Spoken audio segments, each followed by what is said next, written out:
And of course it keeps coming up, and it will.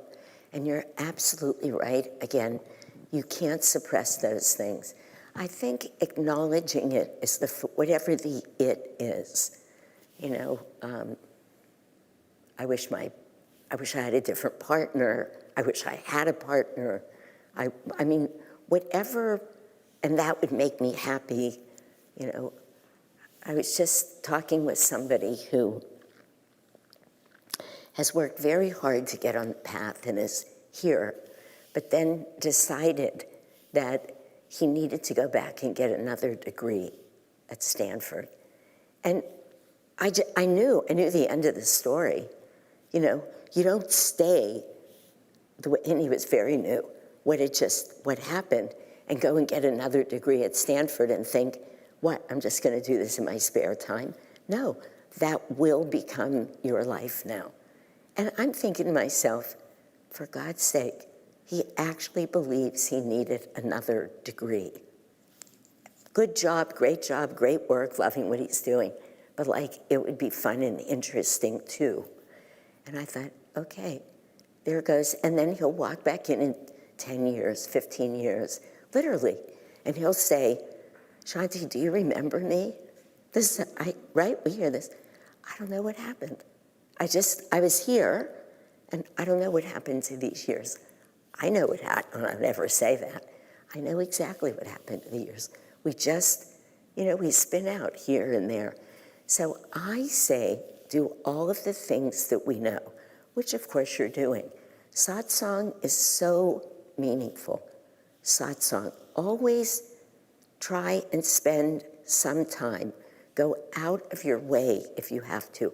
Make the effort to spend time with people who are not just on the spiritual path, but who have been on it as long as you have, who are as sincere as you are, and if possible, people who have been on it longer, who you trust, who are really making that effort so that the conversation, the food, the energy, the music, if it comes on, is all going to be uplifting.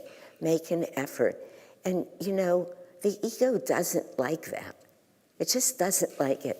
When Barry wants to watch one of these shoot 'em up, no, not even shoot 'em ups anymore. They're like centuries ahead of us, and spaceships, and they're colliding in space, and they're making so much noise that the television, which is on completely the opposite side of the house, shakes the house.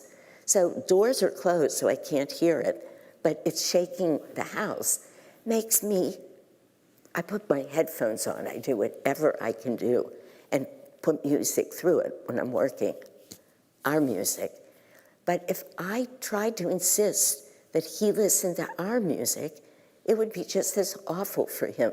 So we are vibrating at certain frequencies, and when something else comes in, it's off-putting.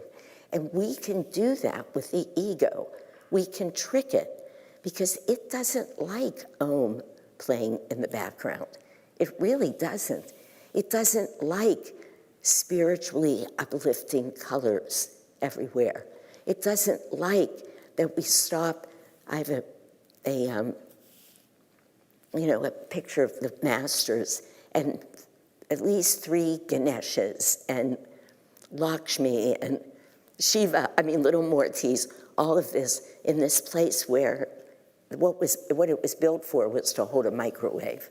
But in my kitchen, you know, the ego does not like that stuff.